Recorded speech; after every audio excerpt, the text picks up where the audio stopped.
Beautiful Sambucus nigra, the elderberry plant. I am going to pick some elderflower today. Hopefully, I get a good harvest. I've got two bushes there. One is a little to the left and behind the one that's prominent in the screen. But let's get through this maze of construction debris and go picking for elderflower. I forgot my snips. Let's see what I can do without them for now.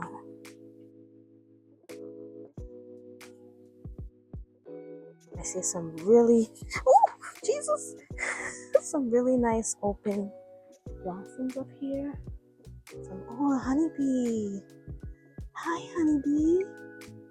Oh my gosh, I rarely see honeybees here. Okay, sorry, BB, but I'm gonna take some of your over here. Yeah, this is not easy without snips.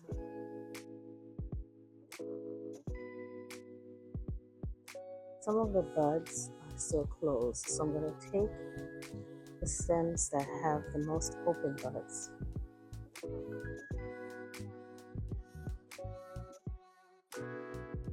Trying not to damage the rest. So what I intend to do with this is make elderberry cordial or an elderberry syrup.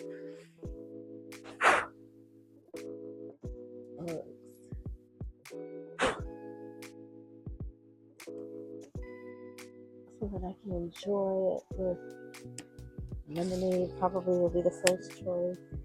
I made some mulberry syrup, so maybe I'll combine it with mulberry syrup and see how that plays out.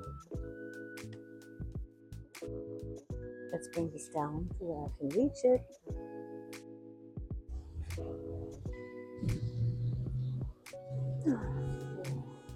So this one is almost all open. Some of them are spent. The fragrance is amazing. I'm taking it. Okay. I think it's good to take just the buds that are open and leave the rest here. These are all closed because and there's another set coming up down here. So then I can still have berries later on. This is an advantage having this construction pile. I found a positive. I'm excited about this positive. I can reach the top of the plant. It's taller than it was last year. Oh, I took the whole thing. Didn't mean to, but that's okay. See, there's new buds coming up.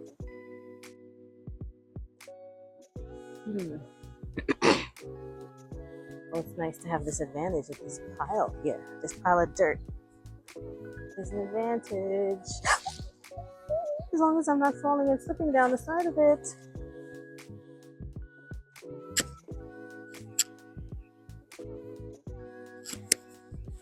There's a really nice one in the middle there. Try to get. I'm just gonna collect as much as I can, so that I can make something substantial with it. Now I'm picking this. They're gonna be bugs. There are going to be bugs. If you're afraid of bugs, just brace yourself. It's worth it. It is worth it. I've made elderberry cordial in the past.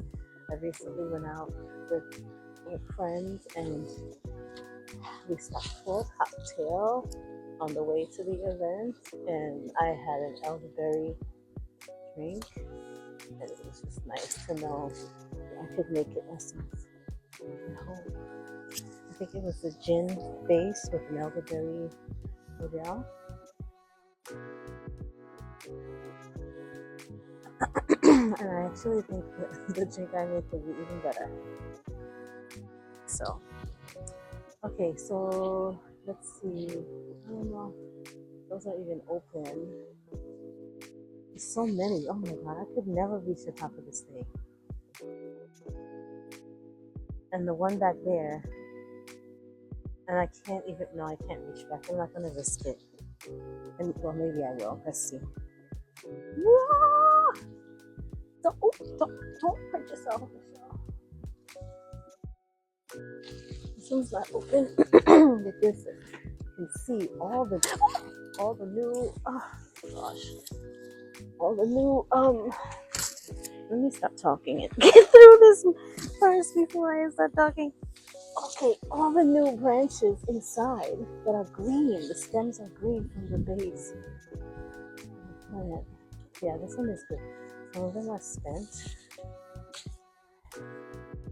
but a good amount are still good. And this one I'm going to take from the sides.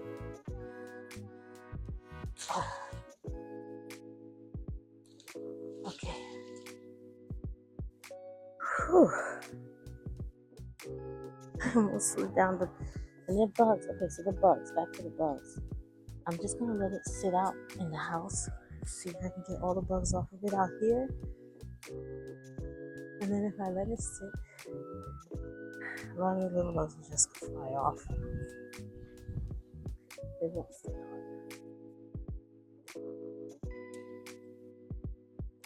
They're okay without the snakes. We'll go around the back side of this plant. Whoa! Okay. Okay, here's another nice one. Let me see. Doesn't smell as sweet, so I'm not gonna take it. So you want to take the ones that smell fragrant. Like if it doesn't make you go like that, don't take it.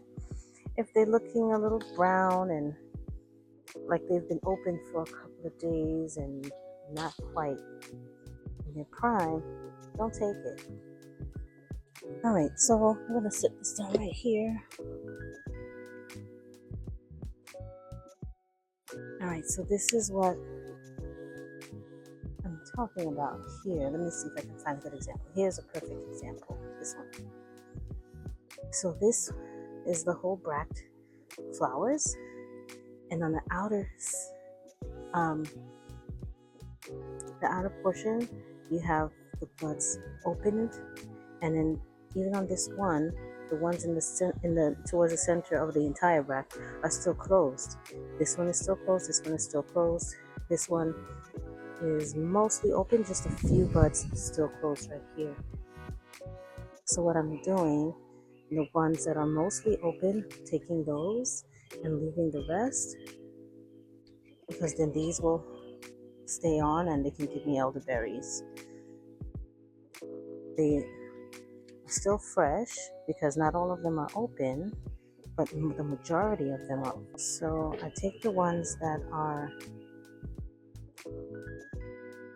mostly open. This way I know that they're still mostly fresh. They still smell amazing. And it's just a little bit that's still closed.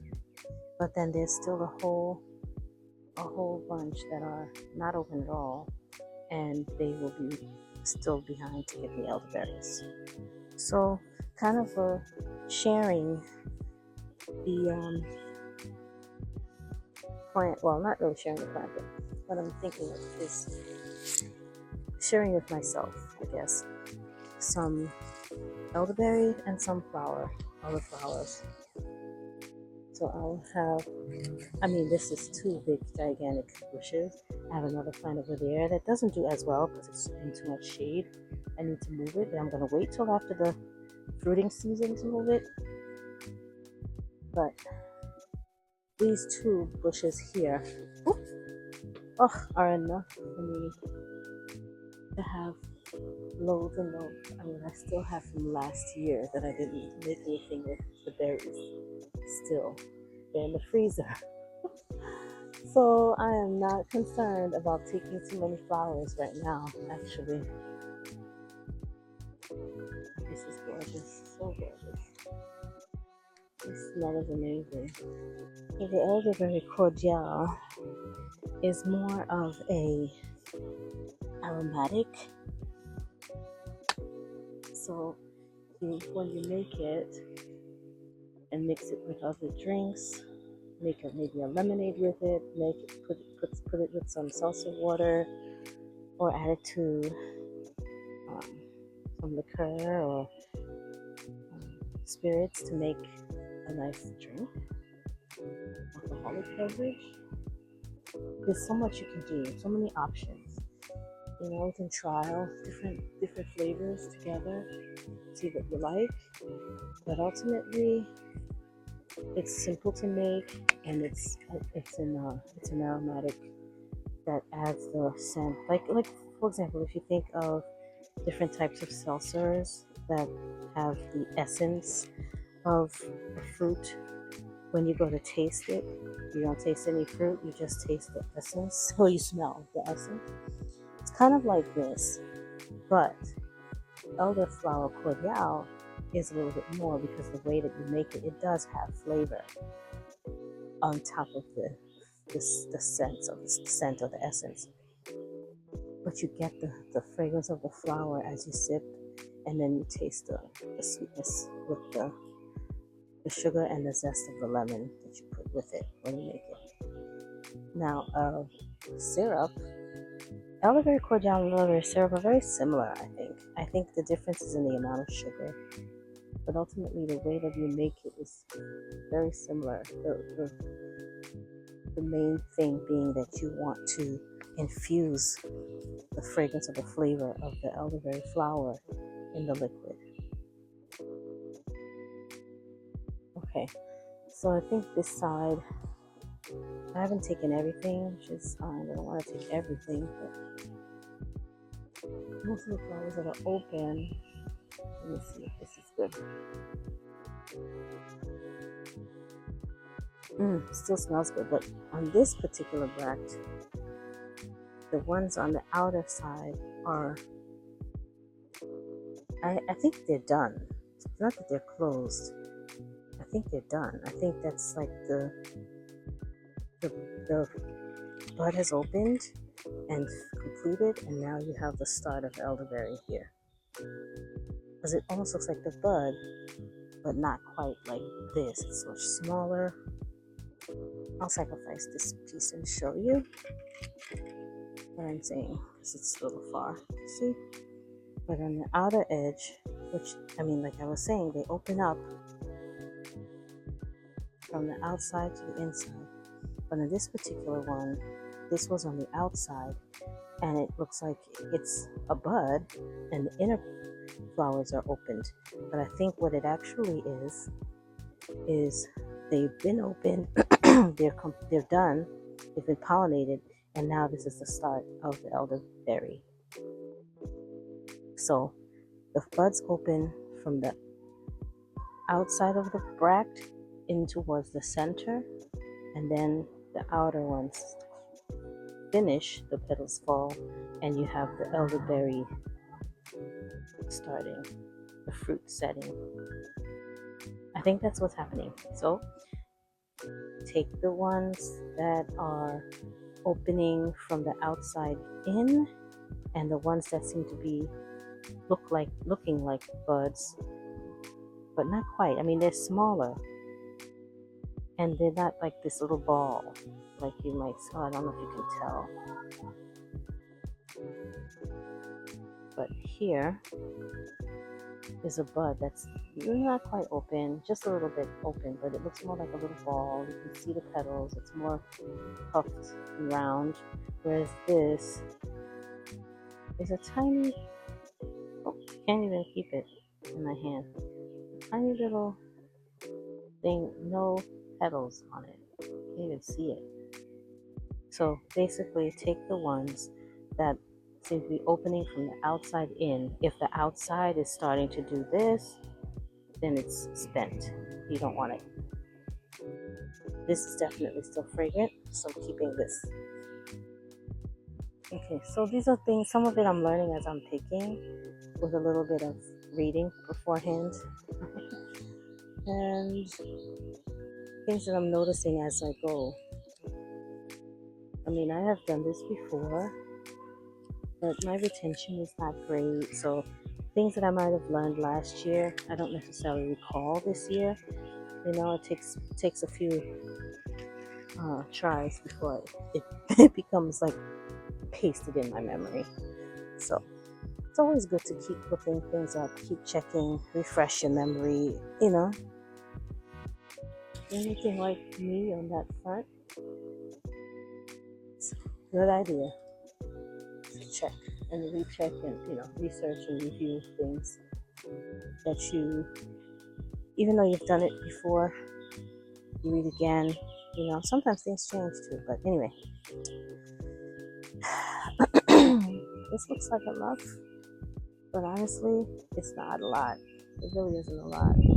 There are a lot of little bugs flying around, little bees still flying around it, or pollinators, I'll call them. I don't know if they're a type of bee. They almost look like ants with wings, but they're not ants. They're not ants. Okay. See, like this one is also, the center is open, and the edges are starting to hold their fruit. Okay. Yeah, this one is perfect. This one right here is perfect. Okay. Oh my goodness, I feel all the bugs crawling on my legs. So pretty. They're so pretty. And the way that they grow, you can follow the stem up to the flowers and just take and they all break out into a smaller stem, branch out into smaller stems. So you can just take the flowers that are open and leave the buds that are closed. It works very well. That one's making fruit already, so I'll leave that.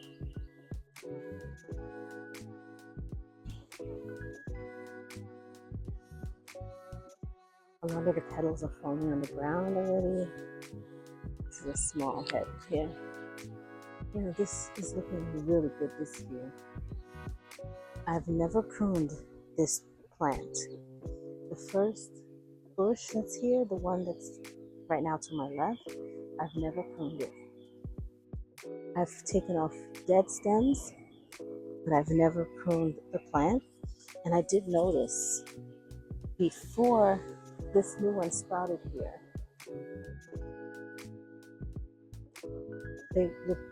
the bunches of flowers or the bracts were small. Like they would be like half the size, like just this much.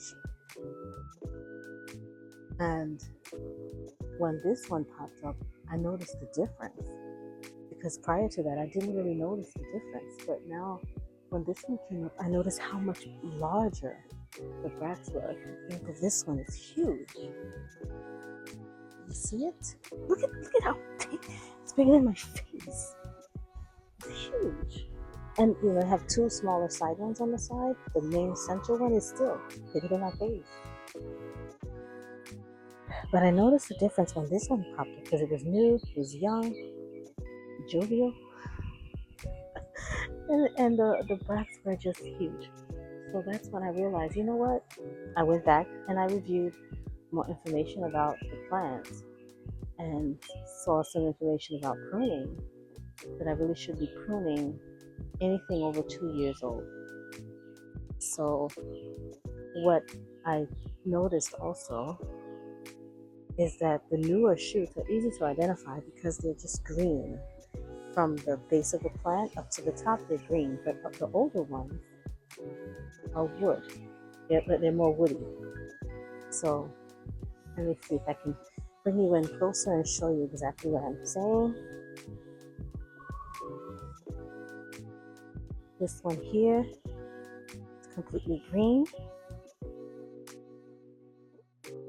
whereas you have this one, you see it's more woody, and then this other one is attached to the same branch. It is more green. So this is a newer stem that just came out this year, the green one, whereas the more woody one is probably a year old. This particular bush, I think, popped up. This would be I think it's the third year. So I'm going to continue looking for flowers because I think I want a little more.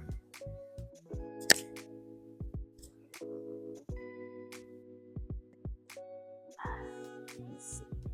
I don't know. Let's see. Can I reach? I can pull it down.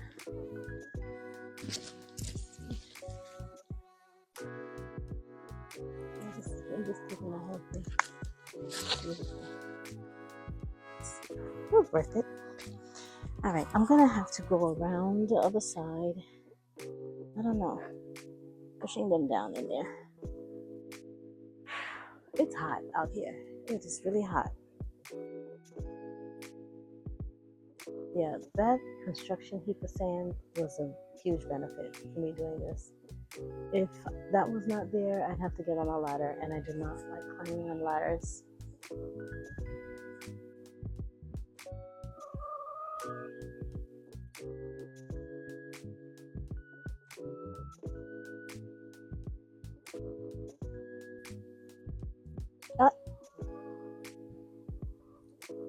Did it fall to the ground? It did. Oh, I'm not gonna take it because I'm not washing them. So I might have to expect some bugs, but I don't want to put dirt in it. And I'm gonna let it sit out so I can minimize the amount of bugs that land in my cordial. And of course, I'll be straining it. I know it sounds crazy that I'm expecting bugs to be in this thing that I'm making, but it is what it is. I'm not peakish, so I don't want to eat bugs, but I know that it's possible, so but I'm going to, like I said, let it sit for a while so that the bugs will come off, they'll crawl off. You don't want to wash it because then there's the pollen. It did rain quite a bit last night. We had a thunderstorm, so I think for the most part they're clean. But only bugs, no birds are on it because of the berries. I haven't seen any bird poop on the plant anywhere. So honeybee again.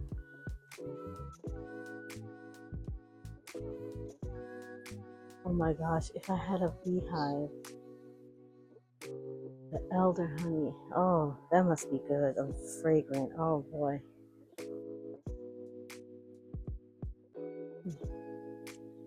Okay, I don't think I can reach anything else. So I might be done. Oh, this one right in here. This is really nice. Is it though? Yeah, right here. It's good.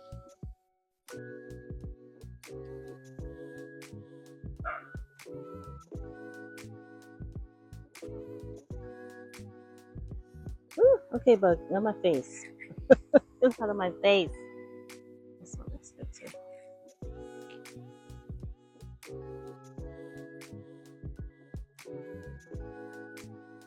I feel like I have bugs all over me right now. Okay, I think I might be done. All right. I think what I might do is take them out and kind of gently shake them out one by one to get the bigger bugs off of it and then bring it in the house. All right, let's get back to this maze. When my garden was not doing so well, or it was actually when I didn't have time to plant. I was just going through a lot of challenges at home. Didn't plant a whole lot, and I didn't start anything from seed. I only maybe had a few things that I purchased in the store, and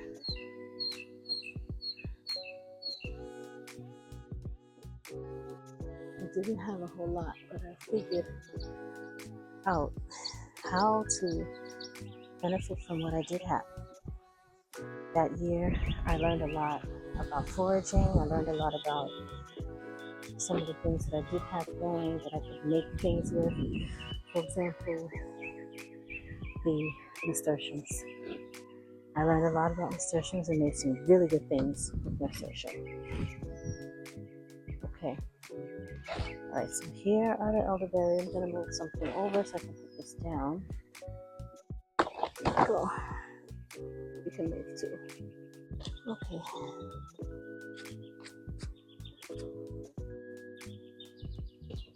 Alright, so when you're pushed to the limit and you don't have many options, let's see, I don't see a lot of pollen coming up. You make do with what you have. You make do with what you have before you. You learn new things, and it all turns out nicely. That particular year, I made a lot with nasturtiums. I made a nasturtium hot sauce. My apple tree didn't do very well. The apples were tiny and scarce, but I made apple vinegar. The plum tree gave me some plums, but I don't think there were many, but I definitely made plum vinegar. I chose to go to the U-Pick farms, and I picked a lot of veggies. I picked fruit. I made a peach vinegar with the peaches that I picked.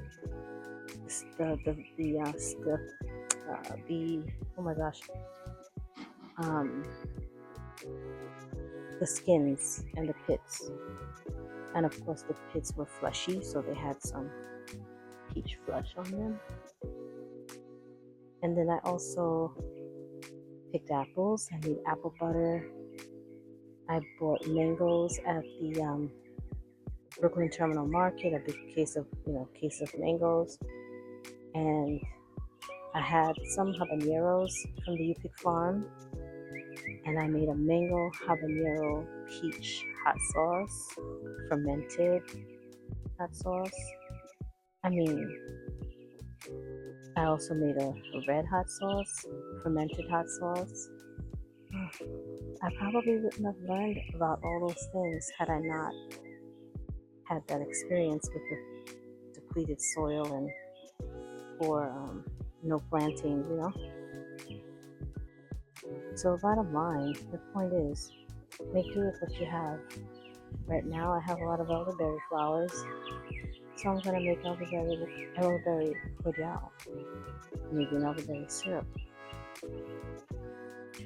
Elderberry champagne is another dream of mine, but I'm not ready for that. I don't have the equipment, and you do need to work with the elderberry as soon as possible after picking.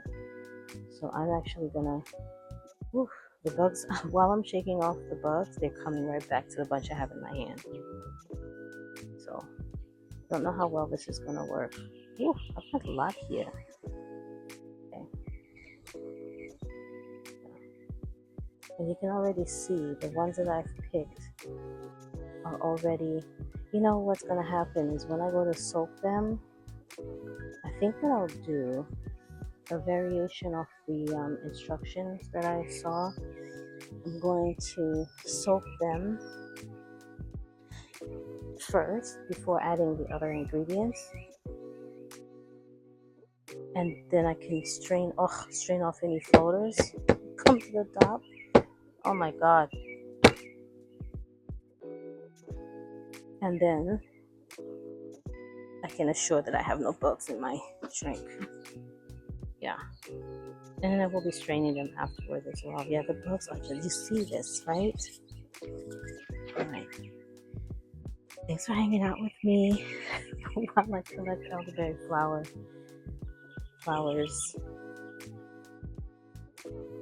Oh my god, wish me luck in getting rid of all these bugs. But that's how you know the flowers are fragrant, right? Oh my goodness. Get this inside, waving at it to keep them off until I get inside. Oh my goodness, yeah. Woo. Okay. Thanks for hanging out with me.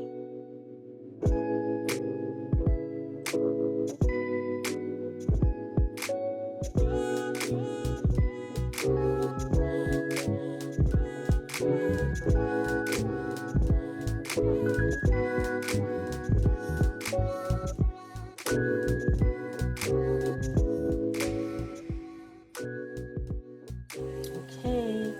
I have zested and juiced 3 lemons and saving the juice on the side. I'll refrigerate that, and this is about how much juice it gave me. I did put the zest in the juice, then realized I was supposed to save the juice for another day. Then I have some water boiling here, and I'm going to take that water and pour it right on top of my flowers and zest. This is quite heavy. This is about, ooh, geez, this is about, let me see, 1.5 quarts of water. I had to convert the recipe because it calls for 1.58 liters, and that's about 1.5 quarts plus a little bit. So that's what I did. I just plussed a little bit. Oh boy! So I want the zest to be in the water, so I'm going to turn it. Now, this is, you see this browning. This is why you want to use them right away, because I didn't do anything other than pull them off the stems, and some of them are already browning. So most of it's probably oxidation from touching it, bruising it, being off the plant. But this is it. And so this is going to steep overnight. I'm going to cover it so that, let me see, how does it smell?